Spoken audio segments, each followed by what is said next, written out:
Assalamualaikum warahmatullahi wabarakatuh. Perkenalkan nama saya Ratu Baresa dari AKT 23A, NPM 23412042. Di sini saya akan membahas mengenai negosiasi dalam bisnis. Sebelumnya, apa itu negosiasi? Negosiasi adalah salah satu bentuk komunikasi yang tidak dapat dipisahkan dari kehidupan sehari-hari dalam masyarakat. Negosiasi dilakukan dalam kegiatan politik, kegiatan bisnis, dan kegiatan kehidupan lainnya. Tiap orang pasti pernah melakukan negosiasi, baik negosiasi secara formal maupun negosiasi non-formal. Negosiasi dilakukan untuk mencapai sebuah tujuan, seperti untuk mencapai kesepakatan. Negosiasi juga tidak hanya dilakukan oleh dua pihak saja. Di dalam negosiasi bisa dilakukan oleh banyak pihak. Kemudian ada tujuan negosiasi. Negosiasi dilakukan tidak hanya sebagai media saja, banyak tujuan dari negosiasi. Tetapi ada beberapa tujuan yang paling penting dalam bernegosiasi. Berikut ini adalah 3 tujuan negosiasi yang penting dalam melakukan negosiasi. Yang pertama, mencapai kesepakatan bersama.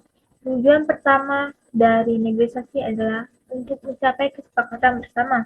Dalam mencapai kesepakatan bersama, pihak-pihak yang melakukan negosiasi perlu mengutarakan pendapatnya masing-masing. Kesepakatan bersama tersebut akan dicapai secara maksimal jika semua pihak yang terlibat dalam negosiasi saling terbuka. Selain itu, pihak-pihak yang terlibat di dalam negosiasi harus merasa saling membutuhkan. Terkadang memang pada akhirnya proses dalam mencapai tujuan dari negosiasi memunculkan konflik. Akan tetapi jika kesepakatan tersebut sudah menjadi keputusan bersama, maka harus dilakukan. Yang kedua, mengurangi konflik dan perbedaan. Di dalam sebuah proses negosiasi, pasti ada sebuah konflik dan perbedaan. Hal tersebut adalah hal biasa yang dapat terjadi. Justru negosiasi adalah upaya dalam penyelesaian konflik dan perbedaan. Mengurangi perbedaan dan konflik adalah salah satu tujuan dari negosiasi. Sebelum negosiasi dilakukan, pihak yang terlibat dalam negosiasi harus saling memahami posisi dari pihak lain. Cobalah untuk memahami keinginan serta permasalahan yang ingin dicapai oleh pihak lain. Selain itu, harus memberikan kepercayaan kepada pihak yang dapat diajak negosiasi. Hal tersebut berguna untuk meredam konflik dan perbedaan yang ada di dalam proses negosiasi. Hindari kalimat atau pembicaraan basa-basi dalam negosiasi. Next, ada yang ketiga, saling menguntungkan berbagai pihak. Melakukan negosiasi tidak hanya untuk mencapai sebuah kesepakatan bersama dan mengurangi konflik. Ada hal penting lainnya dari tujuan negosiasi. Tujuan tersebut adalah saling menguntungkan berbagai pihak. Tujuan negosiasi yang sangat penting adalah pihak yang ikut bernegosiasi saling mendapatkan keuntungan. Saling menguntungkan hanya akan dicapai ketika negosiasi berada pada titik menemukan win solution. Untuk mencapainya, kesepakatan bersama dan semua perbedaan harus berada pada genggaman.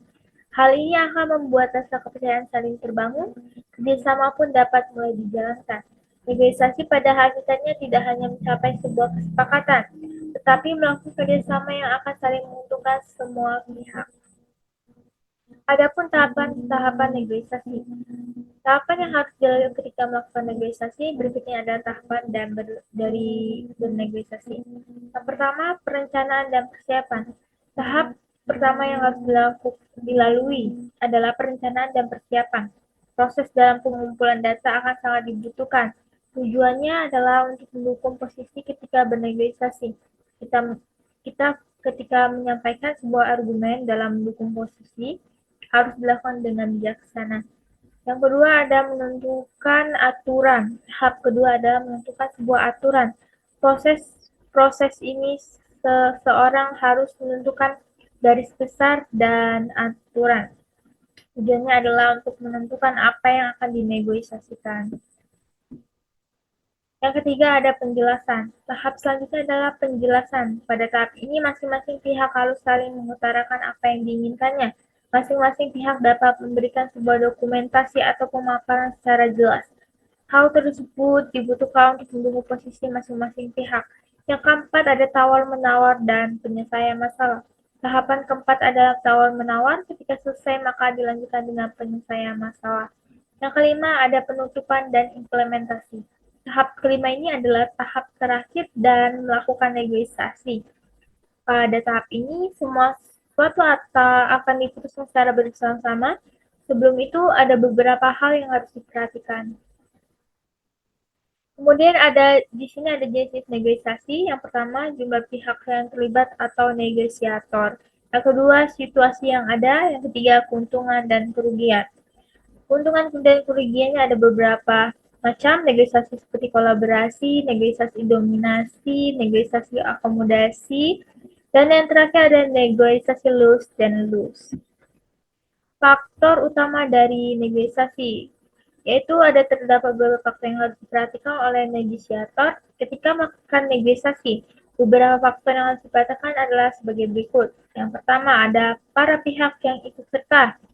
Kedua, hubungan. Yang ketiga, komunikasi. Keempat, alternatif. Yang kelima, opsi realitis. Dan yang terakhir, klaim dan yang sah.